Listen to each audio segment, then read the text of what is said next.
Olá, boa noite. Meu nome é Damião Tenório e venho aqui, em nome da Economic News, agradecer esta oportunidade de falarmos sobre empreendedorismo social. E quero dizer que falar de empreendedorismo social com esses dois grandes convidados que temos aqui para tratar do tema é um grande prazer para mim, que sou um empreendedor também. Nós temos aqui um projeto de mediação e arbitragem com a CAM Ceará. Eu sou mestre em Direito na matéria. E, desde o início do nosso empreendedorismo, eu tive essa preocupação, né, de transcender as fronteiras da minha empresa para que a gente possa fazer algo de útil para a sociedade. Então, empreender com essa preocupação, ela satisfaz, porque ela muda realidades que a gente, no nosso empreendedorismo fim, não pode mudar.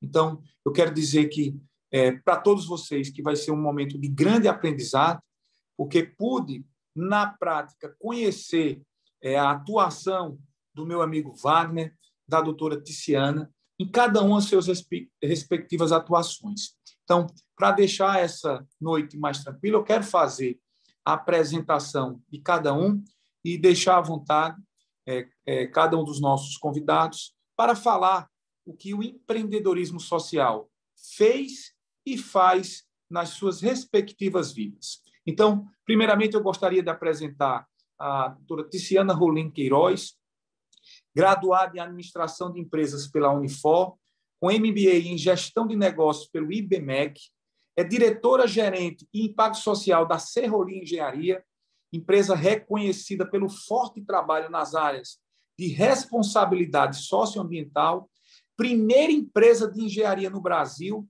a receber a certificação internacional LEED e o selo nacional Procel Edifica, entre outros. Recebeu 2 vezes consecutivas o Prêmio Nacional de Responsabilidade Social, CEBIC, e 4 vezes construtora do ano pelo Cidescom Ceará. Fundadora da organização Somos Um, que tem o propósito de proporcionar o empoderamento de pessoas através do empreendedorismo. Ticiana também atua como conselheira da EDISCA e do Instituto Beatriz e Lauro Fiuza IBLF, da Escolinha Sol e do negócio de impacto Acreditar Microcrédito. Ufa, é muita coisa. Mas isso aqui não é nada porque ela faz efetivamente na prática. O meu amigo Wagner Barbosa é engenheiro civil, pós-graduado em gestão de negócios e projetos, com diversas especializações na área. Ele é cofundador com seu saudoso pai, Mansueto Barbosa, e sua mãe, Regina Barbosa, da OSC Casa da Vovó Dedé, onde, desde 2012, atua como diretor executivo.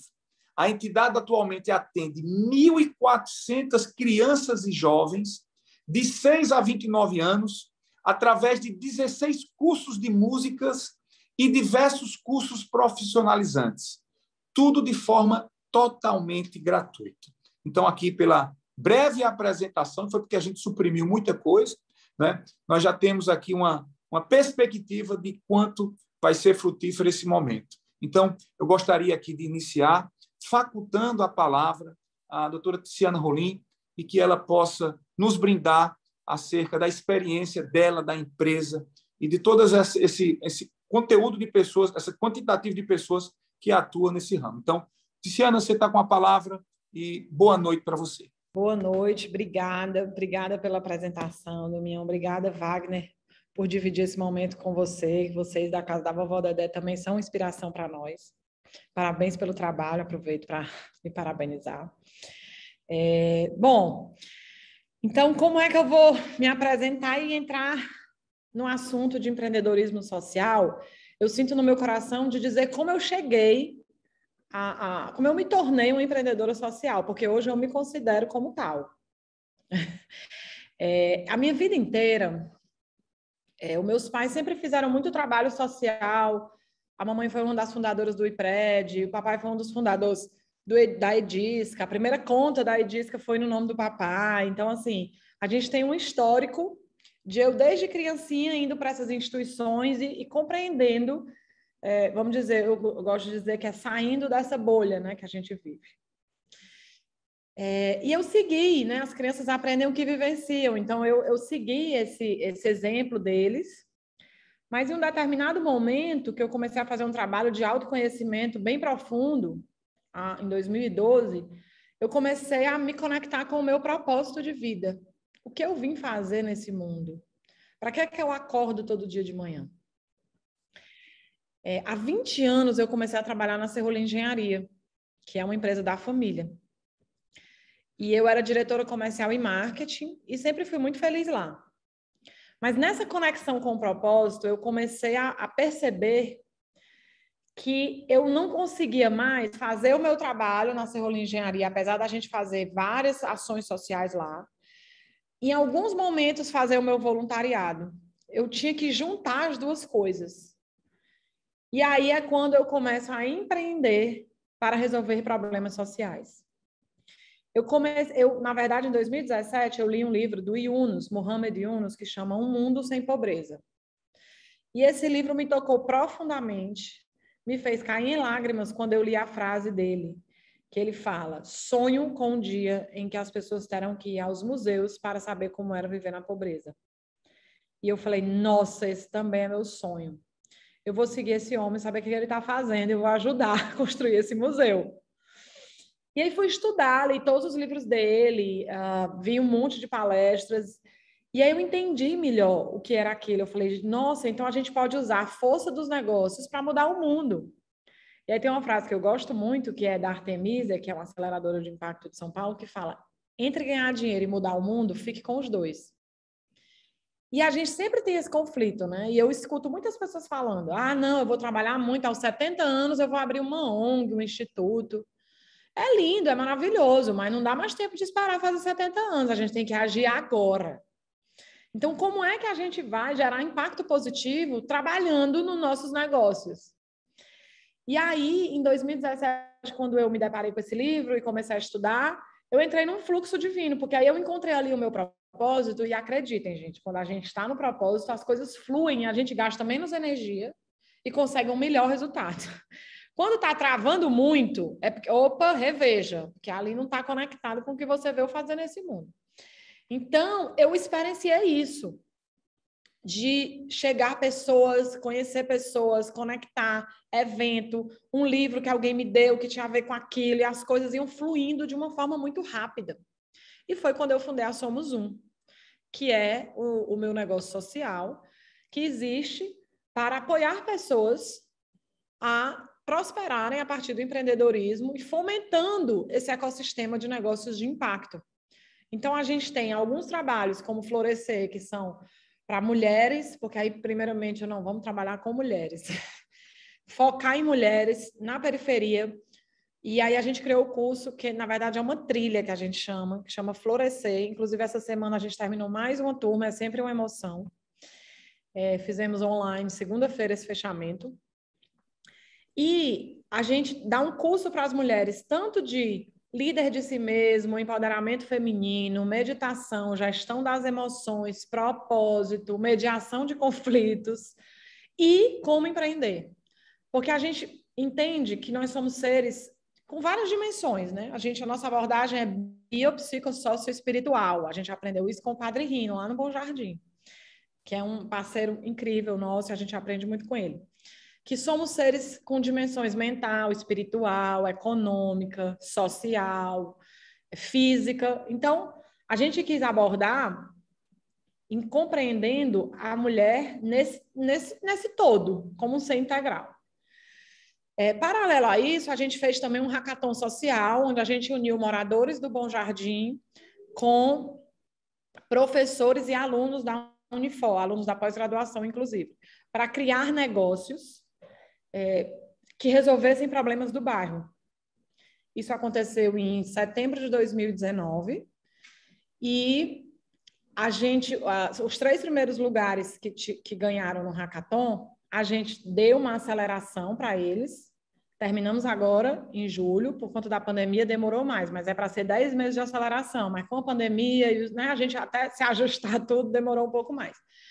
E recurso que a gente chama de capital semente, para que eles existissem. Então, a gente hoje tem esses 3 e mais um outro que a gente fez online durante a pandemia. Então, a gente tem 4 negócios que todos são focados em resolver problemas sociais dos bairros, que a gente aportou recurso e deu mentoria e aceleração para que esse negócio existisse. Todos já estão, aliás, falta faturar, mas os outros 3 já estão faturando, resolvendo problemas, conectando pessoas, e o que ainda falta vai ser lançado sábado de manhã. Eu vou lá me encontrar com eles e os líderes comunitários, a gente vai lançar o troqueiro. Mas aí, a reflexão que eu faço aqui para vocês é um pouquinho da Somos Um e como eu encontrei esse meu propósito. E eu disse, vou levar isso para a Serrolim Engenharia. A Serrolim Engenharia é uma empresa que já tem várias ações de responsabilidade social e ambiental. Mas quando a gente fala de impacto dentro do modelo de negócio de impacto social, a gente não está falando de responsabilidade social, a gente não está falando de uma área da empresa, a gente está falando do core business dessa empresa. Então, a pergunta é, qual o seu core business? Qual negócio você pode criar para resolver um problema social que tem a ver com o seu core business e com os problemas que a gente vê na sociedade? Então, o meu, por exemplo, na Serrolim Engenharia é construir. O problema é a habitação social. Então, a gente desenvolveu, inspirado no Yunus também. O Yunus, ele foi estudar todos os problemas sociais mais graves de Bangladesh e procurou as grandes empresas que tinham conexão com isso. Então, hoje, a primeira foi com a Danone, que era a desnutrição das crianças. Então, a Danone criou um iogurte com muitos nutrientes, um preço muito barato, investiu em uma fábrica lá em Bangladesh, o negócio começou a rodar, o negócio é lucrativo, porque negócio social é para ser lucrativo, certo? Só para definir aqui, o negócio social, ele é cabeça de negócio, coração social.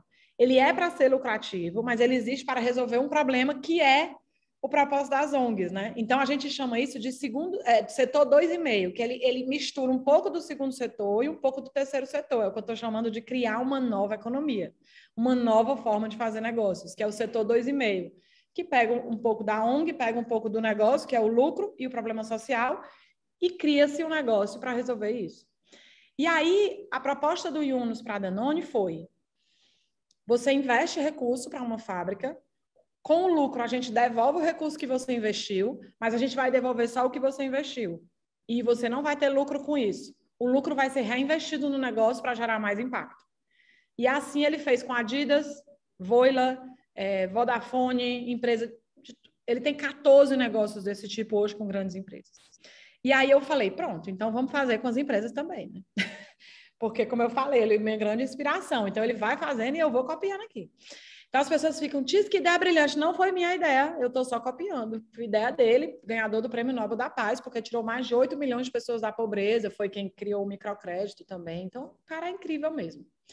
E aí nasce essa ideia com a Serrolim Engenharia. Então, hoje a gente está desenvolvendo um condomínio que chama Diversidade, onde a Serrolim Engenharia vai construir esse condomínio. O primeiro será lá no Bom Jardim. A gente, nesse momento, está com uma pesquisa de mercado em campo para poder receber as respostas, adaptar o produto, aonde ela vai construir e não vai ganhar dinheiro com isso. Então, é tipo assim, as empresas podem continuar ganhando dinheiro na Aldeota, no Meireles, né? No meu caso, construindo na Aldeota, no Meireles, no caso da Danone, com uma gama de produtos enormes que eles têm, vários produtos, e vai criar um produto onde você vai doar toda a sua expertise, todos os seus talentos, a sua energia, e que você não vai ter prejuízo. Não é doação, tá? Porque a gente vai receber o dinheiro de volta do custo, mas a gente não vai ganhar dinheiro com isso. Essa é uma forma dos negócios que já existem gerar impacto positivo e empreender socialmente, como a gente está falando aqui no tema. Mas aí tem uma outra forma, né? Negócios que nascem já com o propósito de resolver um problema. E aí ele tem uma lógica diferenciada. Porque as empresas tradicionais, elas existem com o propósito de gerar lucro. E aí, lá no meio do caminho, ela diz assim, eu acho que eu vou aqui ajudar e fazer uma ação social, que é muito legal e tal, responsabilidade social, vou ajudar a impactar positivamente aqui em algum lugar. No caso dos negócios de impacto social, é o contrário. Ele existe para resolver um problema e depois aquele vai, assim, no meio do caminho, ele diz assim, como é que eu vou ganhar dinheiro com isso? Entende a lógica? ela inverte um pouco a lógica. E como isso, tem os negócios que a gente acelerou, tem a Muda Meu Mundo, tem a Catarina Mina. A Muda Meu Mundo, por exemplo, é para trabalhar com agricultores familiares, para resolver problemas de agricultores familiares, que às vezes a gente diz assim, não, vamos só gerar emprego, mas emprego em que condição? Qual modelo de negócio você está usando para gerar emprego? Porque, por exemplo, os agricultores familiares que a gente foi atender com a Muda Meu Mundo, eles vendiam toda a produção deles, mas eles não conseguiam sair da pobreza. Vocês já viram alguém que vende todo o seu estoque e não consegue prosperar? É uma coisa estranha nisso. Por quê? Porque eles eram explorados. Eles recebiam 50 centavos pelo alface. Quando não paga nem a água para ele manter o alface. Entende? Então, só que tinha uma cadeia inteira. Tem um atravessador, tem a Ceasa, tem o outro que vai não sei o quê, até chegar no supermercado. O produto acaba chegando muito caro e o agricultor não consegue sair da pobreza. Então, a proposta da Muda Meu Mundo foi linkar o agricultor direto com o supermercado. E quando ele ganhava 50 centavos, porque o problema que ela queria resolver, a Priscila, que é a empreendedora, que a gente apoiou ela no início, ainda estamos juntos, a gente virou sócia dela, na verdade, era resolver o problema da pobreza da agricultura e por que esse orgânico chegava tão caro e muitas pessoas não tinham acesso ao orgânico, pelo preço dele. Então, ela criou uma tecnologia que junta, uma logística, inclusive, que junta o agricultor direto com o supermercado. O agricultor, em vez de ganhar 50 centavos, passou a ganhar 2,50. Então, imagine o impacto disso nas famílias. Tinha família que ganhava R$ 1.200, passou a ganhar R$ 4.000 por mês. Tinha família que estava querendo mandar o filho para a cidade para arrumar um trabalho, ficou lá ajudando a família, entendeu? Porque tinha lá uma produção. Então, isso é um negócio de impacto social. E o que eu acredito, verdadeiramente, assim, e não sou só eu, porque depois que eu comecei a estudar isso, e até eu falei isso no evento, e as pessoas, isso mesmo, e eu comecei a ler e vi que muitas pessoas, hoje mesmo eu li uma reportagem que uma pessoa de sustentabilidade falou, né, que em 10 anos, os negócios que não fizerem isso, eles não vão existir. Uma frase que surgiu nos meus estudos e eu escrevi nas minhas palestras, eu sempre falo que é, se você não se preocupar com o impacto social ou ambiental que a sua empresa está gerando por consciência, você vai precisar fazer por sobrevivência dos seus negócios e das pessoas, da humanidade. Não tem por onde correr. O Yunus fala, no going back. E a pandemia veio para mostrar para a gente que não tem outra forma. A gente vai precisar repensar a forma de fazer negócio. O capitalismo que está aí hoje, no formato que ele está, é um sistema que é muito competente em gerar riqueza, mas ele não tem a competência de distribuir a riqueza. Então, agentes dentro desse sistema, né? Nós que somos agentes dentro dos sistemas, as pessoas falam de capitalismo consciente. Ok, eu acho massa, mas o capitalismo em si, ele não tem consciência. Quem tem consciência são os líderes que atuam no capitalismo, somos nós. Nós somos responsáveis por isso. E como é que nós estamos agindo? O que é que a gente pode fazer diferente? Será que tá difícil de entender que não está rolando? Está difícil de entender que a desigualdade está só aumentando, que a gente não está conseguindo resolver os problemas? Está na cara e a pandemia veio mostrar ainda mais para quem ainda achava que não conseguia ver. Então, a gente vai precisar, para ter resultados diferentes, a gente precisa fazer diferente.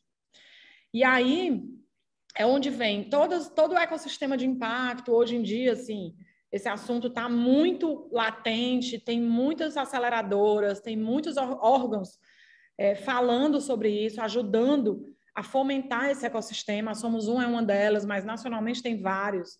O próprio Yunus Brasil tem uma organização aqui que está dando consultoria para a Serrola Engenharia, para ver como é que a gente pode medir esse impacto, colocar impacto dentro do modelo de negócio para a gente virar um negócio de impacto.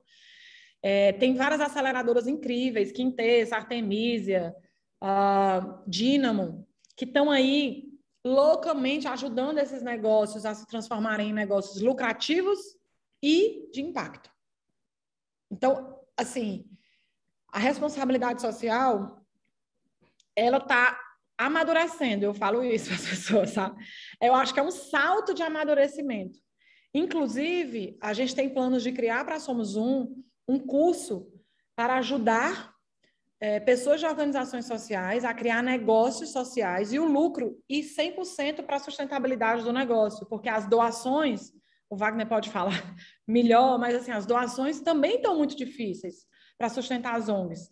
Aí eu tava outro dia falando com o empresário, dizendo assim, os empresários vão ter que aprender a gerar impacto, que é o que a ONG sabe fazer, e as ONGs vão ter que aprender a ganhar dinheiro, que é o que o empresário sabe fazer. Esse é o setor 2,5, entendeu? Então, o Estrelário, por exemplo, que é um produto, né, uma loja da Edisca, a gente criou já com essa ideia, 100% do lucro é todo para a sustentabilidade da Edisca. E a minha intenção é apoiar ONGs que são muito importantes, que fazem um trabalho, e se alguém tinha dúvida do trabalho, da importância do trabalho das ONGs, agora na pandemia não tem mais dúvida. Porque, assim, sem as ONGs, o governo não tinha conseguido chegar a tantas pessoas. Eu mesma, assim, a gente fez vários programas, a gente cadastrou 260 ONGs para conseguir distribuir alimentos, conseguir chegar nas famílias. E as ONGs fizeram um trabalho, assim, surreal, num momento dificílimo, com os seus desafios internos, né? Eu falava, tá com desafio de dentro para fora, na organização, até de se manter, e da porta para dentro e da porta para fora. As famílias em casa, que situação elas estão? Então, a gente vai precisar ser empreendedor social dentro das ONGs e apoiar essas ONGs a conseguirem sobreviver de uma forma mais digna e com segurança para manter as portas abertas e conseguir fazer esse trabalho tão incrível de acolhimento a tantas famílias nos seus bairros.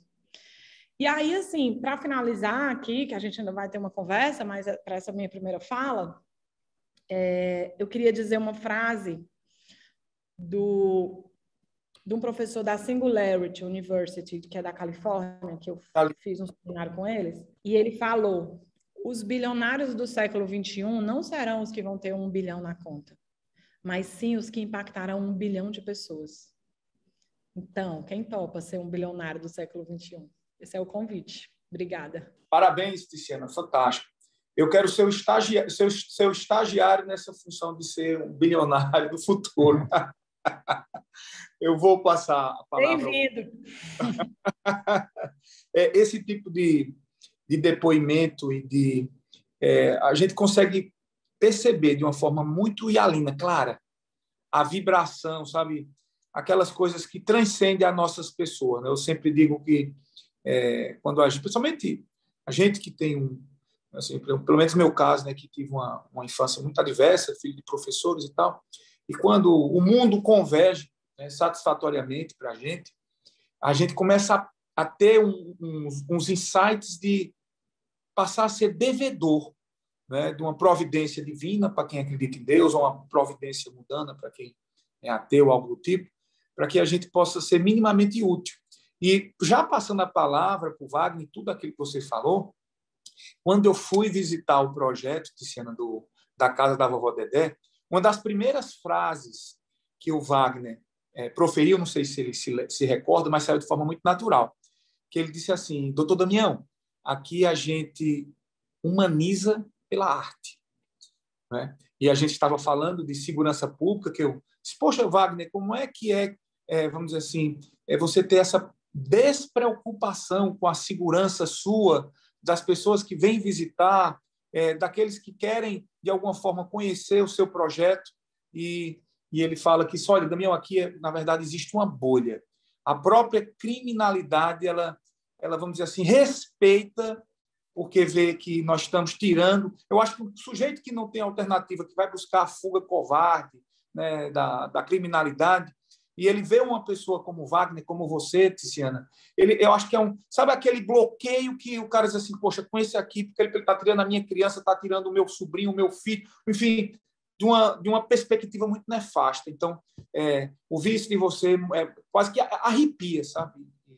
E ver que Deus ele precisa multiplicar mais a Tiziana, mais o Wagner, enfim. O Wagner eu estou falando aqui, Tiziana, porque eu fiz questão da minha equipe visitar a casa da vovó Dedé. Quando eles chegaram lá, estava todo mundo chorando, com os olhos inchados e tal. Então, é isso que fica da vida, né? O que é imaterial, né? Esse empreendedorismo. Então, vou passar aqui a palavra para o meu amigo Wagner.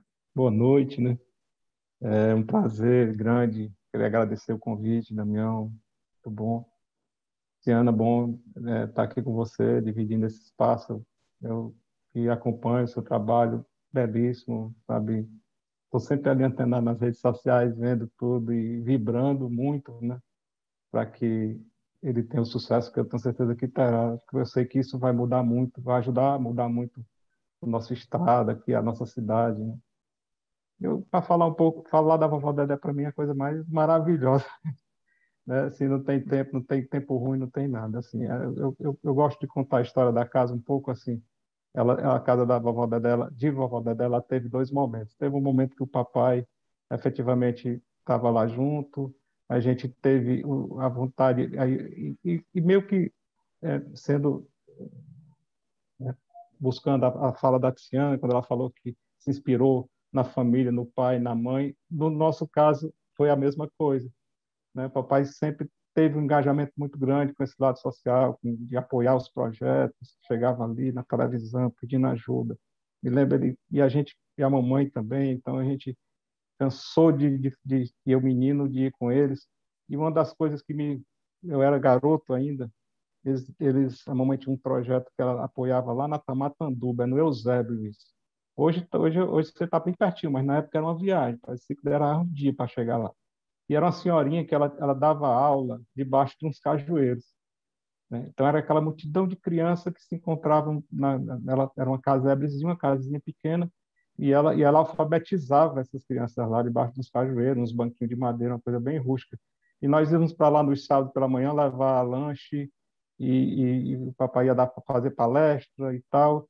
E eu me lembro de uma vez eu servindo o lanche, e a gente botava Coca-Cola, né, no copinho. Quando eu dei o copo Coca-Cola para o garoto saiu soprando o copo. Ele achava que era café, né? Assim, aquela coisa, nunca tinha tomado um refrigerante. Aquilo ali, eu me lembro, era muito garoto. Eu disse, Nossa Senhora, fiquei com aquilo me impactou muito. Mas, enfim, então a gente teve essa inspiração, né? Ter a oportunidade de herdar esses valores do que foi nos passado, foram nos passados, além da gente, logicamente, ter esse ideal enfim, de não se conformar com a situação que estava sendo posta ali, essa coisa das diferenças, né, sociais e tal. E aí a Casa Vovó dela nasceu assim, porque na época, já estamos chegando aos 29 anos, né, de existência. Em 93, o local onde hoje funciona a casa, é, funcionou um depósito de construção, de material de construção, que eu guardava o material. Eu estava formado em engenharia, começando a vida, construindo, e eu usei esse terreno lá como um depósito. E comecei a ver, na única escola do bairro, as mães, pela manhã, cedinho, ficavam naquelas filas com seus filhos para matricular na escola. Quando eu ia embora à noite, aquelas mesmas carinhas lá com seus filhos. No outro dia pela manhã, aquelas mesmas carinhas lá. E eu comecei a observar que o que é que faltava? Tinha pouca escola e muita demanda. Então, aquele garoto que ficava ali sem estudar, sem conseguir ter acesso à escola naquele momento, ficava fadado a passar 6 meses, um ano sem estudar, e muitas vezes até desistir de procurar porque passava da fase, da idade E eu conformado com aquilo, eu me lembro que eu me sentava numa prancheta à noite, não tinha negócio de CAD, computador, nem coisa nenhuma, eu fazendo um projeto de uma escola para aquele terreno lá. E, e eu tenho uma irmã que é formada em pedagogia, ela é pós-doutora em educação da USP lá e tal. Ela, na época, estava formando em pedagogia. Eu disse, minha irmã, vai fazer o seguinte: eu quero construir uma escola e você vai montar um plano pedagógico para a gente pegar crianças de faixa das idades mais diversas possíveis, mas que não estejam alfabetizadas. Vamos colocar dentro de uma sala de aula e vamos acelerar essas crianças. O objetivo é que, com um período, sei lá, 1 ano, 2, 3, 4, que seja, essa criança possa sair da vovó Dedé e ir para uma escola formal, cursar a série correspondente à idade dela. E ela bolou um negócio desse tipo, era quase que aula particular, né? E o papai comprou a ideia e construímos, enfim. Então, de 93 a 2002, que foi o ano que ele faleceu, a gente desenvolveu esse trabalho lá que foi impressionante. Foi um resultado extraordinário. A gente conseguiu coisas que você não tem noção, né? E isso foi um aprendizado riquíssimo, né? Como é que a gente estava vivendo dentro de uma comunidade que hoje já cresceu um pouco, mas na época era miserável, tá entendendo? E como conviver com aquilo foi quando a gente começou a entender a lógica, como é que funciona tratar de uma criança que já teve contato com droga, que na época não era o crack, era a cola, era a maconha, mas já tinha contato, né? E a gente foi buscar tecnologia para aquilo, nos socorrendo lá do Dr. Silas Munguba, Desafio Jovem, ajudou bastante a gente, como é que a gente tratava aquilo. Então, nós vivemos um período que foi bastante bacana do ponto de vista de resultado e do ponto de vista de aprendizado em lidar com essas situações todas. Em 2002, papai faleceu, e aí nós não tínhamos mais aquela renda, né, que ele suportava os custos de tudo que a gente fazia lá. E aí foi quando a mamãe, que ela é pianista, professora de piano, disse assim, não, eu vou levar meu piano para lá e vou dar aula de piano para essas crianças. E aí eu digo, não, beleza, então eu vou conseguir um professor de flauta, um professor de violão, a gente começa com a flauta doce, o violão, e a senhora dando aula de piano. E começamos isso, olha, foi uma coisa maluca, assim, de repente, é aquela coisa que eu digo que quando a gente está num caminho certo, o universo conspira, as energias conspiram, é impressionante como a coisa vai se encaixando, né, e as coisas vão acontecendo. Então, de 2002 até 2012, a mamãe, ela tocou praticamente só o dia a dia da escola, e nós chegamos lá nessa época a estar com 250 crianças, em torno disso, em uma escolinha de música.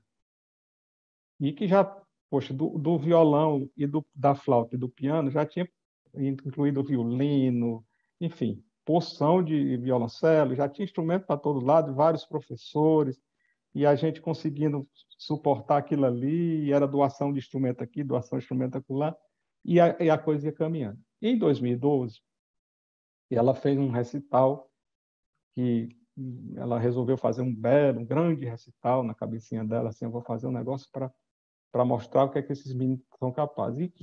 E que aquilo me tocou de uma maneira assim muito forte.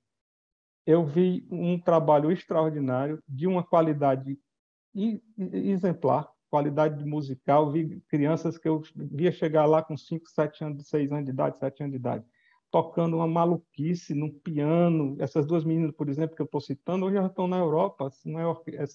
É solista da Orquestra Sinfônica de Marselha, é outra professora de um conservatório de piano em Paris. Essas duas bichinhas que eu vi lá em 2012 tocando, que aquele me surpreendeu bastante. E, ao mesmo tempo, me chamou bastante a atenção, e eu digo, era ver jovens com 15, com 16 anos, e que tinha que seguir um rumo na vida, ter uma carreira, ter uma perspectiva de vida, e que eu sabia que não ia ser da música, né? Era assim, é você querer que uma pessoa sobreviva de música clássica no Brasil já é uma dificuldade, imagina aqui no Ceará. Na minha cabeça, eu imaginava aquilo ali. Cheguei para essa mãe, é o seguinte, nós estamos aqui trabalhando, o trabalho da música está perfeito, nós estamos trabalhando aqui a autoestima deles, a música está tornando esses jovens, essas crianças mais humanas, né, mais concentradas. Então, tudo aqueles valores que só quem estuda música adquire, beleza, aquilo está servindo, e em qualquer atividade que futuramente eles forem desenvolver na vida, vai ser de extremo valor o período que eles passaram aqui, né, tendo esse aprendizado. Contudo, nós podemos fazer muito mais. Nós precisamos, de alguma forma, e aí entendendo a lógica das famílias, proporcionar para esses jovens um ofício, algo que realmente, efetivamente, possa transformar a vida deles para melhor, que eles possam ir para o mercado de trabalho mais fortalecido e tal.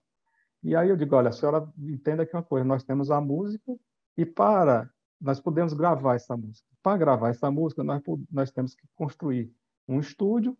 Esse estúdio terá que ter, um estúdio de gravação de áudio, terá que ter um operador de áudio, e nós vamos poder formar o operador de áudio. Se tem o áudio, pode ter o vídeo. Então, podemos ter aqui um curso de audiovisual.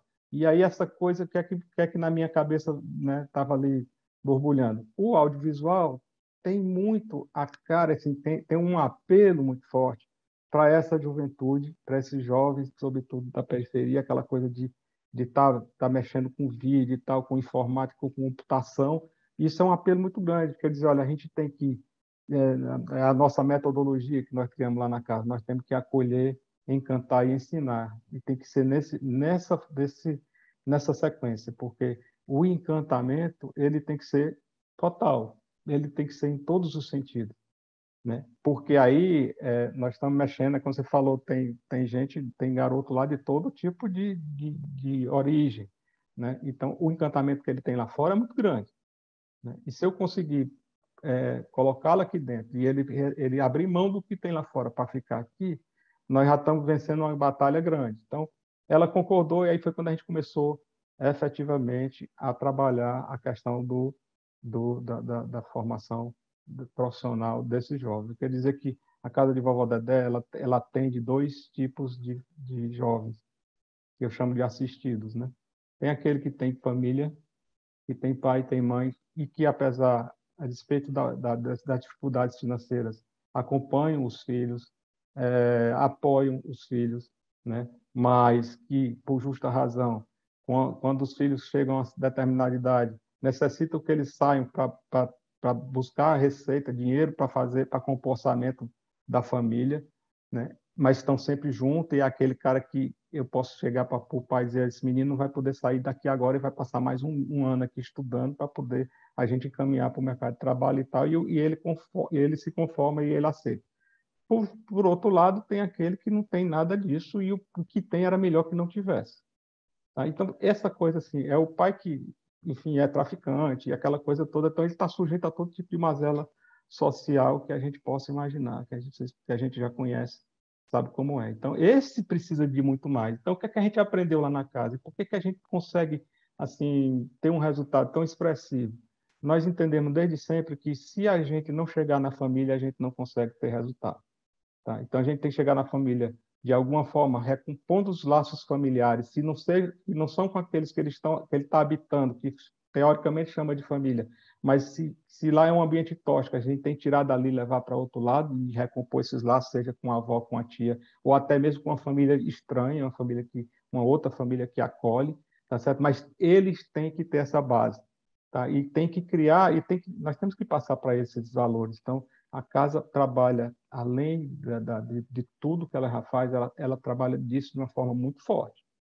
E é casa a casa. São 1.400 alunos, não interessa. Se a gente identifica a necessidade, a gente vai junto, a gente vai trabalhar para resgatar aquilo ali. Muitas vezes a questão é uma insalubridade vivida por conta da falta de condição, de boas condições de habitação. Então, o jovem que vive doente, que vive com problema e tal, não é porque o pai e a mãe não queiram, é porque as próprias não tem condição de fazer, a casa vai lá e faz. E aí você começa vamos dizer, trazer esse jovem, que eu chamo, esse encantamento vai a esse ponto, entendeu? Então, assim, para manter tudo isso, né, todo esse um trabalho que, vamos dizer assim, se tornou além do que a gente consegue ver lá, né, de estrutura, de equipamento, seja lá o que for, a gente precisava de grana, precisa de muita grana. E viver suportado, seja por doação, seja por projeto de renúncia fiscal, lei Rouanet, estou falando do que a gente, onde o terceiro setor se viabiliza financeiramente, né? Seja por lei do mecenato estadual, por aí vai, não funciona, não cresce, é difícil de se conseguir fazer isso. Você tem uma ideia? Até o 2019, somente todo o recurso de Lei Rouanet que girava no Brasil, só 3% vinha para o Nordeste. Não sei se vocês têm esses dados. Para o Nordeste, não estou falando do Ceará, não. Né? Como é que a gente vive? Como é que você consegue fazer um fluxo de caixa? Minimamente eu vou fazer um orçamento anual se eu não tenho. É um se, toda vida é uma ponto de interrogação. Ou se não, se eu confiar e não vier, eu vou ter que tirar do bolso e ter que manter, porque eu não posso chegar para um professor, né, e dizer que não vou pagar esse mês porque eu não consegui a doação ou porque o fulaninho está por aí. Isso aí nunca foi o nosso método de trabalho e não será. Então, aí foi quando a Luciana falou aí na questão do negócio social, o que é que eu imaginei na época? Eu posso transformar isso aqui, tudo que a gente faz aqui dentro, num negócio. E esse negócio, ele é rentável. Lógico que eu vou vender serviço, se eu for vender, ele vai gerar receita. E ao mesmo tempo, eu estou gerando emprego. Né? E essa receita vai servir para repor, enfim, para o background dessa estrutura toda aqui. Então, foi isso que a casa avançou, e aí nós estamos trabalhando isso com muito fortemente. Há 5 anos, hoje eu te digo assim que e aí aquela coisa, se você disser assim, rapaz, como é que conduz, como é que eu dirijo um negócio desse tamanho, com tanta coisa acontecendo ao mesmo tempo, e qual é onde é que está escrito, como é que você deve? Não tem um tratado, não tem uma tese de doutorado, não tem um mestrado, não existe isso. Isso é um conhecimento que se adquire todo dia vivendo no front, né? Onde nós estamos é o front. Lá, como você falou, nós estamos vivendo numa faixa de Gaza, que de um lado tem um tipo de facção, do outro lado tem outro tipo de facção, é uma briga de território, e aquilo vai, e aqueles meninos estão ali envolvidos, e você tem que proteger aqueles meninos. Quer dizer, aqui, esse conhecimento só se adquire fazendo, ou estando lá. Não tem, é difícil, até porque é a realidade de cada local, né? Enfim. Então, a gente decidiu investir no negócio social, construir alternativas intramuros para que tudo que a gente faça lá possa gerar receita. E o bacana dessa história é que, assim, como a gente investiu muito no audiovisual e nós tínhamos a música, e dentro desse aprendizado, quando a gente construiu a metodologia do trabalho, da profissionalização no audiovisual, se imaginou em fazer um curso longo, bem abrangente, né, que o jovem pudesse já sair da casa totalmente formado e apto a trabalhar em qualquer ambiente de produção de audiovisual. E nós bolamos um curso de 1 ano. Mesmo ele sendo intensivo, a gente não pode ser mais do que isso, porque eles não ficam. Eles precisam se empregar rapidamente, precisam ter um ofício. Se for mais de 1 ano, e aí todos os professores, não, vamos fazer isso, fazer aquilo. Se for muito longo, eles não ficam. Então, a gente, no primeiro momento, nós montamos um curso de 1 ano, que não deu certo, que era muito longo. Aí, o que foi que nós fizemos? Nós reestruturamos tudo e fizemos esse curso virar em 6 meses. Em 6 meses, construindo toda a lógica do ensino da cadeia produtiva do audiovisual, esse menino começou a ver, ele via fotografia no nível que ele pudesse já sair para fotografar casamento, fotografar batizado, seja lá o que for. Ele tinha acesso ao Photoshop, ao Illustrator, ao Premiere, o pacote da Adobe, tá? E um garoto desse que mexe bem em Photoshop, ele tem emprego numa gráfica, ele vai trabalhar na agência de publicidade, rapidamente ele empreende. Tá? Ele vai fazer logo, vai fazer cartão de visita, vai fazer fly, vai fazer, enfim. Então, assim, todo o curso foi montado num quebra-cabeça que, se a qualquer momento que se partisse, ele saísse, ele estava apto a desenvolver uma atividade econômica capaz de remunerá-lo de uma forma bacana. Contudo, se ele cursar o curso todo, nos 6 primeiros meses, nos 6 segundos, no outro semestre, ele vai ter que fazer estágios. Ele vai estagiar dentro da casa, produzindo shows musicais. Nós temos a música. E aí foi que a gente viu, poxa, se nós vamos gravar algo e vamos produzir algum conteúdo, por que a gente não faz valendo? Já que nós temos tudo, nós estruturando de uma forma profissional. Aí nós começamos a trazer para dentro da casa o músico, né? o artista, o cantor, e por aí vai. E o jovem que está ali na periferia e tentando um espaço com muito talento e não tem uma grana para pagar um estúdio para gravar um áudio, para gravar um EP, ou gravar um vídeo, seja lá o que for. Aí nós começamos a criar projetos para trazer essas pessoas para dentro da casa e dar a elas de graça, né, todo um portfólio que ela pudesse, né, vender mostrar seus talentos, e ao mesmo tempo os meninos que estavam lá filmando, fotografando, iluminando, gravando áudio e mixando, que são hoje egressos do próprio curso, que estão lá como funcionário da casa, e ao mesmo tempo sendo monitor dos que estão chegando e fazendo os cursos. Então, esse sistema todo se retroalimenta e, ao mesmo tempo, favorece a cidade, favorece a cultura, favorece a arte, todo esse movimento. Então, a casa hoje virou um grande ponte. Para você ter uma ideia, essa semana agora nós passamos 2 dias lá com o Roger Rogério, com o Tete, com esse pessoal do Ceará, né? A geração da música do Ceará, após Fagner e Belchior. estavam todos lá gravando os seus vídeos e tal. A casa disponibiliza esse espaço de forma gratuita. Até nisso, quer dizer, fechando toda essa cadeia, a gente está contribuindo com essa coisa. Então, assim, eu pensava que fosse vender serviço como uma produtora qualquer, seja lá, para vender para a câmera e fazer um vídeo institucional, um exemplo, né? Eu fui ver que isso não funciona, porque para que eu rodasse e isso gerasse recurso suficiente para me manter, eu teria que fazer 24 horas fazendo esse tipo de coisa. E eu teria que matar o outro lado. Eu não teria tempo para estar fazendo os vídeos, beneficiando essa comunidade toda aí de artistas, esses jovens. Nós gravamos um vídeo de um jovem aqui, agora recente.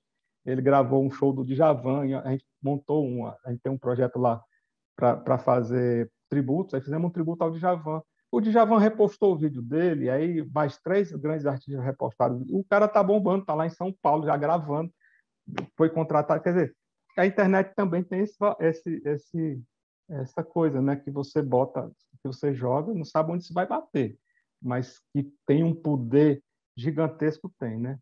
Então, assim, a gente resolveu agora que nosso business é exatamente aquilo que a gente já faz, é o nosso produto. Nós estamos criando uma plataforma de streaming, nós vamos lançar agora até o final do ano. Então, assim, você vai, chama de Netflix, né? Então, você tem aí a Netflix, nós nos baseamos muito pela Panflix, eu fui lá ver como é que funciona tudo, nós investimos, nós já estamos, do ponto de vista técnico, já estamos com tudo montado, agora nós estamos criando a questão da campanha publicitária e tal para vender. Então, nós vamos ter aí um número de assinantes mínimos que vai nos garantir manter todo esse trabalho e todas as ações que são correlatas a esse trabalho, né, de uma forma tranquila, sem aquela coisa, aquela apreensão natural de pedir, de doação, de pelo amor de Deus, ajude aqui, e não sei o quê, que não, isso realmente não é bom para ninguém. Então, assim, corroborando com o que a Tiziana falou, eu acho que essa é a saída. Eu sempre acreditei que a sociedade organizada, civil, né, independente de governo, é a sociedade de mãos dadas que é capaz de transformar esse mundo para melhor. Só assim. Não tem governo, não existe isso, nada vai funcionar se não tivermos realmente pessoas de bem envolvidas nesse processo. Os empresários começarem a raciocinar na lógica de que se eles não começarem a olhar para essa mudança, eles não vão ter para quem vender, eles não vão ter para quem trabalhar, então esse dinheiro, essa fortuna se desaparece bem rapidamente, o próprio planeta não consegue subsistir, né? Então, uma questão de sobrevivência, né? Então, assim, esse é um pouco do que a casa faz, né? E do trabalho que a gente desenvolve lá, né? É com muito outra coisa. É uma coisa difícil de falar, porque muitas vezes a gente tem que trabalhar com o coração e não com a razão, né? E essa coisa não pode estar dissociada. A gente tem que saber sempre de como agir, né? Se eu estou agindo com o coração, se nesse momento eu tenho que usar a razão. É muito difícil isso, tá? Porque a gente é demandado de situações cada qual que você não tem noção. Assim, as pessoas imaginam. Eu imagino o que é que não acontece. Imagina não, porque tem que viver para saber o que é realmente, sabe? Então, é muito difícil, mas é uma coisa extremamente gratificante trabalhar com isso. Quer dizer, eu praticamente eu deixei meus negócios. Meu sócio qualquer dia me bota para fora da minha empresa de consultoria, mas hoje, assim, o que me movimenta, é o que me move, a mim e a minha mãe, né? Está lá até hoje, com quase 80 anos, dando aula todo dia, né? E, enfim, e a gente vê tudo que a gente conseguiu e olhar para uma carinha daquela ali e ver que realmente a gente conseguiu, de maneira firme, forte, transformar para melhor a vida deles. É uma coisa sem volta. Porque depois que você consegue incutir, depois que você consegue passar esses valores, depois que você consegue que eles estão abertos, que eles só precisam de uma oportunidade, né? Essa oportunidade eles seguram com quem é como se fosse o último prato de comida, né? É incrível. Aí é uma bola de neve, não tem quem pare mais. Mas é difícil. Mas estamos aí. Obrigado aí pela oportunidade. É muito impactante, assim, eu sou muito emotivo, rapaz, eu já segurei as lágrimas aqui várias vezes. É porque aquela emoção bem fazeja, sabe? Aquela emoção que a gente consegue extrair. E extrair, assim, quando vocês falam, né, da verdadeira ausência do poder público, e eu exerço uma função pública de procurador de Estado relevante, né, que a gente poderia fazer muito mais para a sociedade. Como você fala, Tiziana, também, né, no período pandêmico, né? Cadê a capilaridade do poder público? Né? Poder público parado, os carros parados. Damião, se você me dá a oportunidade, olha, o gestor público hoje ele está amarrado de uma maneira incrível, porque você veja bem, são legislações que engessam.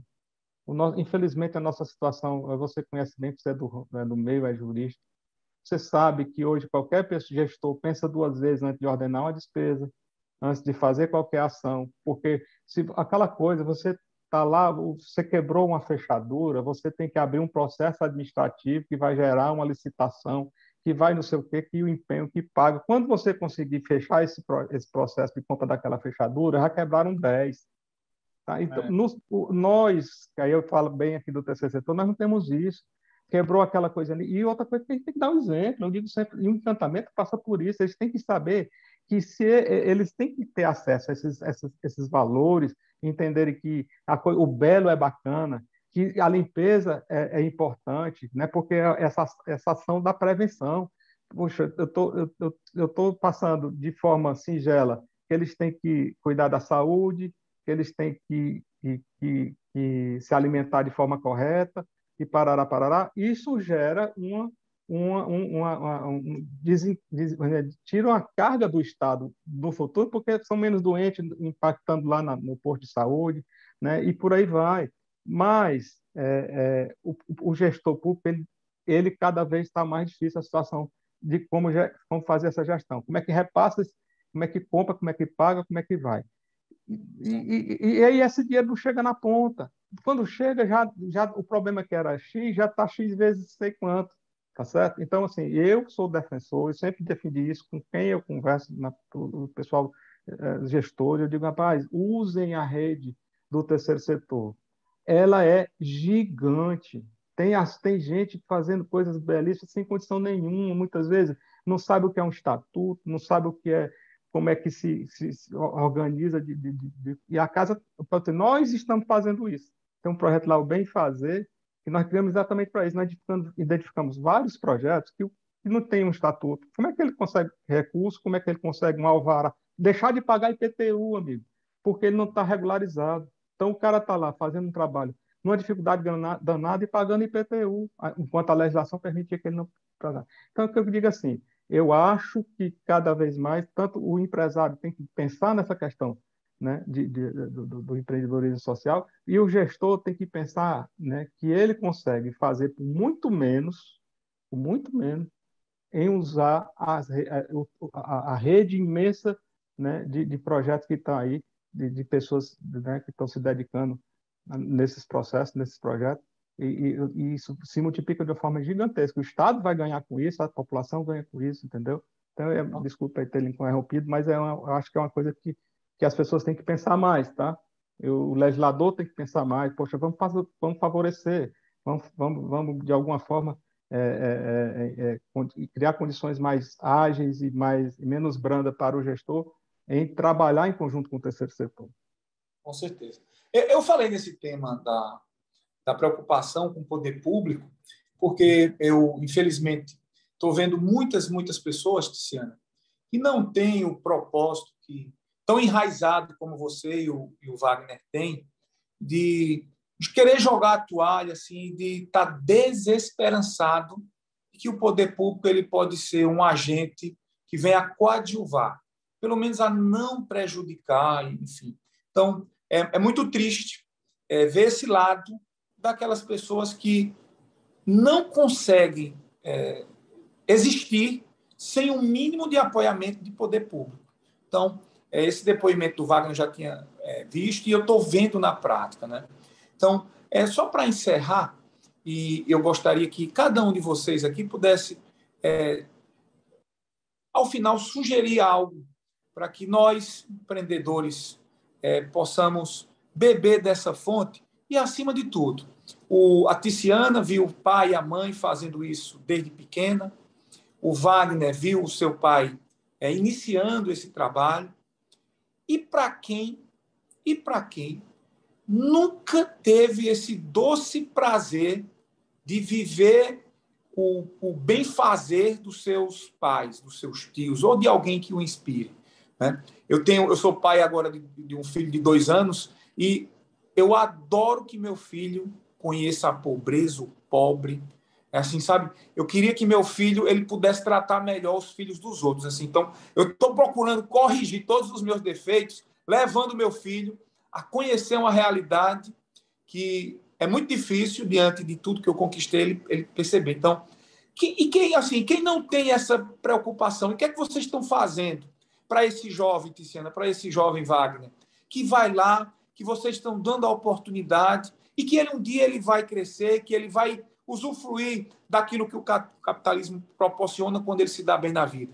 Qual é a semente que vocês estão plantando em cada um desses sujeitos? Existe um trabalho específico, pontual, sabe? De plantar a semente da gratidão de cada um desses caboclos que vão ter essa oportunidade com vocês. Vocês estão fazendo isso e vocês estão procurando inspirar pessoas como eu, que, de certa forma, está empreendendo e que não teve, vamos dizer assim, essa faculdade da prática que vocês tiveram? Eu acho que as palavras chamam a atenção, mas o exemplo arrasta. Então, o que eu busco fazer é fazer como exemplo, é mostrar no dia a dia como é que a gente pode fazer. Inclusive, algumas pessoas dizem, como é que tu dá conta de tudo isso? Tu ainda tem teu marido, casa, 3 filhos, não sei o quê. Então, a gente não vê aqui de passagem, né? A gente vê ao serviço, é o que eu penso. Então, como é que a gente está usando, né, a nossa energia para servir, para colocar o amor em movimento? Eu gosto de falar assim. O que a gente está fazendo? E assim, para quem é pai, para quem é mãe, perguntar assim, não é? As pessoas às vezes falam assim, né? Ai, que mundo vai acontecer, vai estar para os meus filhos quando eles estiverem grandes? Eu gosto de fazer a pergunta ao contrário, né? Que filhos nós vamos deixar para o mundo? Então, assim, o que é que a gente está fazendo? Qual exemplo a gente está dando para os nossos filhos? É muito difícil, assim, você não muda ninguém. O máximo que você pode fazer é dar o toque, né? Como a gente fala, assim. E mostrar a partir do exemplo, e a pessoa, opa! Então, eu tenho feito muita fala, como essa que vocês me convidaram, com o maior prazer estou aqui, e como essa, tantas outras, justamente com esse objetivo que você falou. Para inspirar pessoas, e a quantidade de gente que vem falar comigo no Instagram ou procura alguém que me conhece, ai meu Deus, eu não sabia o que era isso, eu quero ser empreendedor social, como é que eu faço? E a gente dá um direcionamento, a gente ajuda, ai me diga um livro para eu aprender, como é que eu faço e tal. Paralelo a isso, eu sinto assim que tem uma falta ainda das universidades, sabe? De tratar esse assunto lá quando o menino entra com 18 anos de idade. Então, por exemplo, a Unifor, a gente, enfim, fez um monte de conversa lá na pós-graduação. A pós-graduação hoje já tem uma cadeira de negócios de impacto, que quem dá é a Priscila, essa empreendedora da Muda Meu Mundo, em vários cursos. Começou com o curso Modelando Negócios de Impacto de 1 semana com ela, aí foi feita uma segunda turma, e a Lilian, que é a vice-reitora, viu que isso poderia ser uma cadeira em vários módulos, isso já é uma conquista. Aí agora a gente conseguiu lançar, junto com o Dr. Sullivan, que foi uma inspiração também para a gente, um curso de empreendedorismo social e terceiro setor, uma pós-graduação inteira, de 1 ano e tanto, né, nisso. Eu convidei, tem professor da Yunus, tem professor do Sistema B, tem o Fábio Silva de Recife, tem o Hugo, presidente do Capitalismo Consciente, então a gente ajudou nesses módulos, o que vinha trazer, isso já é uma conquista. E agora o nosso trabalho é conseguir colocar isso na graduação. Para o jovem de 18 anos, aprender na administração, na contabilidade, na economia, já desse jeito. E não aprender de um jeito para quando tiver 40 anos desaprender e aprender de outro, dar mais trabalho. A gente não tem tempo. A gente não tem mais tempo. Então, o jovem tem que sair da faculdade já sabendo que existe esse mundo, gente. Para poder ele decidir. Eu quero ser empreendedor social. E por incrível que pareça, por incrível não, acho que é um óbvio, né? Mas assim, Eu digo por incrível que pareça, porque esse assunto é novo e as pessoas não sabem que existe. Mas quando você fala, as pessoas dizem, eu quero fazer isso, eu quero empreender e resolver problema social. É claro que eu quero. Então, eu quero deixar a dica aqui de um filme chamado Padman, P-A-D-M-A-N, que pad é absorvente em inglês e man é homem, não combina muito. Mas assistam na Netflix, que é um empreendedor social nato. O empreendedor social, ele se apaixona por um problema e ele quer resolver aquele problema. Ele não se apaixona pela solução. Normalmente, os empreendedores tradicionais criam uma solução e vai nela. O empreendedor social, ele se apaixona pelo problema, ele muda a solução várias vezes. E esse filme é um exemplo disso. O empreendedor social, aonde tem um problema, ele não vai botar a culpa no governo. Ele vai ver uma oportunidade de negócio ali e vai falar, nossa, os jovens aqui estão sem oportunidade. Eu vou criar um negócio para dar oportunidade para esses jovens. Entende o que eu estou falando? Então, assim, o que a gente precisa fazer é falar mais sobre o tema, falar mais sobre exemplos, ter mais espaço para as pessoas saberem. Eu até brinquei. Uma vez o meu marido falou assim, porque teve uma semana em 2019, antes da pandemia, eu dei 6 palestras em uma semana presencial, me deslocando, foi uma loucura. Ele falou assim, menino, pelo amor de Deus, tu tem que começar a cobrar, tu vai ficar... Eu de cobrar de palestra? Não, tu dou o dinheiro. Não, mesmo assim, não vou cobrar. Mas aí ele falou, pelo amor de Deus, não dá para negar algumas? Eu digo, nenhuma. Porque eu só vou negar quando as pedras do calçamento lá da Praça do Ferreira souber o que eu estou falando, entendeu? Então, isso faz parte também do meu propósito, disseminar essa nova forma de fazer negócios. E completando o que o Wagner falou, assim, eu acredito que assim, os problemas que a gente vive hoje são muito complexos e são muito desafiadores e grandes. Tudo é grande. O problema da pobreza, da desnutrição, tudo. Da habitação, da saúde, do meio ambiente. Nenhum setor vai resolver só.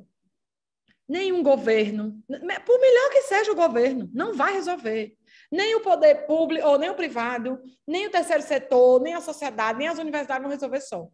Na apresentação da Somos Um, a gente tem uma mandala, que a gente chama mandala, que é assim, um coração no meio, com o problema, e as pontes, poder público, privado, universidade, terceiro setor e sociedade civil. Então, se a gente unir forças, porque o que a ONG pode fazer é diferente do que o privado pode fazer, que é diferente do que o governo pode fazer, que é diferente do que a universidade pode fazer. O que a gente tem que fazer? Olhar todo mundo para o mesmo problema. A gente tem talentos e instrumentos diferentes, mas complementares, gente. Então, a Somos Um nasce também para fazer um convite de união. A união faz a força, sim. De dizer, você, universidade, como é que você pode contribuir com essa pauta de negócio de impacto? Você pode colocar curso, você pode fazer coisa de inovação aí dentro, fazer hackathon, desenvolver empreendedor social. Né? A iniciativa privada, como é que ela pode fazer? Ela pode dar capital semente, ela pode botar impacto dentro do modelo de negócio. A ONG, como é que ela pode fazer? O Wagner deu aqui o exemplo dele de criar negócios sociais, a Edisca tem o dela, o IPRED também está fazendo dele, né, doutor Sullivan. E mais, agora durante a pandemia, a gente fez várias ações e a gente olhou e fez um desenho mesmo. Eu peguei um A3 e falei assim, quero distribuir alimento. Eu tinha feito um planejamento no começo do ano, gente, a gente vai ensinar a pescar. Quando veio a pandemia, eu disse, esquece tudo que eu disse, esquece tudo que está planejado, esquece o orçamento do ano, nós vamos dar o peixe. Acabou. Mudou a situação, mudou a solução, né? Muda o contexto, tem que mudar a ação. Aí a gente falou, a gente precisa distribuir comida para as pessoas, ponto. Então, eu fui para a iniciativa privada, arrecadei um monte de dinheiro. As ONGs, ONG, o que você vai fazer? Você vai cadastrar as pessoas e vai distribuir para conseguir chegar nelas. O poder público, chamei a prefeitura e falei, o que vocês podem fazer? Não, a gente tem carros e caminhões que a gente pode ajudar na distribuição. Universidade, cada um, eu disse, olha, o problema é esse aqui, o que você vai fazer? E você? E você? E a gente ajudou mais de 500 mil pessoas, foram toneladas e toneladas de alimento, entendeu? A gente fez chegar comida a mais de 500 mil pessoas. Imagina isso. Agora, imagina a logística disso. Imagina se um setor só resolve só. Nunca, nem o governo, não consegue. Então, todos precisam se unir. Não dá para ficar culpando um ou outro, né? E não fazer autorresponsabilidade e dizer, ok, tá bom, tá tudo bagunçado, mas qual é a minha responsabilidade nisso? E agir. Esse é o convite. Essa mesma consideração que a Tiziana fez, eu gostaria que você, aproveitando esse tema, também se despedisse aí pelo horário que o pessoal está cobrando. Vamos lá. Beleza. Amigo, é o seguinte, eu costumo dizer que não existe acaso, né? Não existe coincidência, né? As coisas acontecem. Aliás, eu digo assim, tem a Jesuscidência. Então, as pessoas... Eu ouvi uma vez de uma amiga minha que lutou muito para levar as pessoas lá na Vovó Dedé para conhecer, ela era grande entusiasta, e ela dizia assim, e ela ficava muito frustrada quando ela convidava as pessoas não iam, não apareciam, e ela meio que se desculpando, disse, meu filho, não se preocupe com isso não. Ela disse, não, mas olha, Vânia, eu chegar para uma amiga minha e dizer, vamos lá na Barra do Ceará para conhecer um projeto que se chama Casa de Vovó Dedé, a primeira imagem que vem na cabeça da pessoa é um lugar feio, sujo, cheio de criança doente, chorando, pedindo as coisas. Então ninguém vem. Ele, pois é, mas se chegar, se vier, vai ver que não tem nada disso, tem ninguém chorando aqui, é todo mundo feliz, né, alegre, enfim, é uma grande família. Você conheceu, você foi uma pessoa que foi tocada porque você foi lá. E aí, como a Cristina falou, é exemplo, né? O que a gente faz é isso aí, é pelo exemplo, é o dia a dia, nós estamos lá trabalhando, independente que é chuva, faça sol, independente de dificuldade que apareça, nós estamos lá, né, acreditando, porque Jesus disse uma vez que se a gente salvar um, a gente está salvando o mundo, né? Então, é isso que a gente serve como bandeira, né? E persegue, né? Eu não espero nada de ninguém lá na casa, nem dos assistidos, não juro, assim, né? É um pensamento meu, não busco nenhum tipo de reconhecimento, nem que eles reconheçam, nem que se no futuro ficarem, né, de alguma forma, tenham a obrigação, sentindo a obrigação de ajudar. De forma alguma isso não é colocado dessa forma, que eu acho que cada um tem a sua consciência, tem a sua maneira de agir, tem a sua forma, não se trata disso. Agora, acho que quem sair do conforto da sua casa, né, e realmente botar as mãos na massa e se juntar e dar as mãos, né, como a Tiziana faz, né, e que ela tem esse poder de articulação, como eu também tenho um pouco, e as pessoas vão juntando, por que não fazer? Aí aqui está a questão da omissão, né? Eu não consigo, eu não sei, né? Mas você tem o poder de interceder, né? De juntar força, nem que seja dentro do ambiente familiar, juntando ali a sua família, junta as pessoas.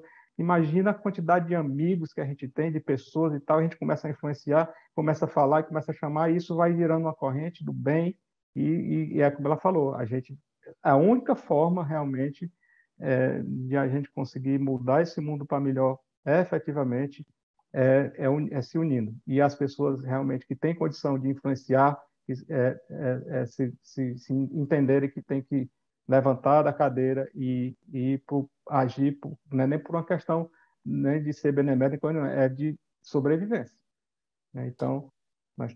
Wagner, eu quero só complementar uma coisa que tu falaste, que eu dei uma resposta para uma pessoa outro dia, que ela quis meio que me desdenhou, sabe? Muito bonito esse negócio de mudar o mundo. Tu não acha que é muito arrogante isso, não? Falar de mudar o mundo.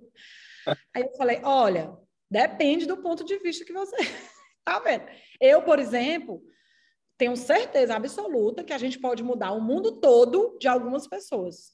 Exatamente. A gente não pode... Uma pessoa só não pode mudar o mundo todo, porque ninguém tem esse poder. Mas, se a gente pode mudar o mundo todo de uma pessoa, eu já estou mudando o mundo. Já valeu a pena. E se eu estou reunindo pessoas com o mesmo propósito e mais pessoas fizerem isso, a gente vai sim. Porque aqui a gente impacta tantas pessoas, o outro impacta mais tanta, e vai mudando a vida das pessoas e vai trazendo elas para prosperar, enfim, para mudar e conseguir ser. Eu digo para as mulheres do Florescer que eu desejo que elas sejam livres e felizes, que é muito difícil a gente ser livre e feliz, né? É um desafio. É isso, gente. Claro que eu não acho que vou ser a pessoa que vou resolver todos os problemas do mundo, não é isso, mas a gente vai sim mudar o mundo de muitas pessoas, o mundo daquela Dona Maria lá, da Joana, do aluno, a gente muda sim, Porque você acha que não estaria na Europa se não tivesse passado pela casa do Walter? Não estaria nunca.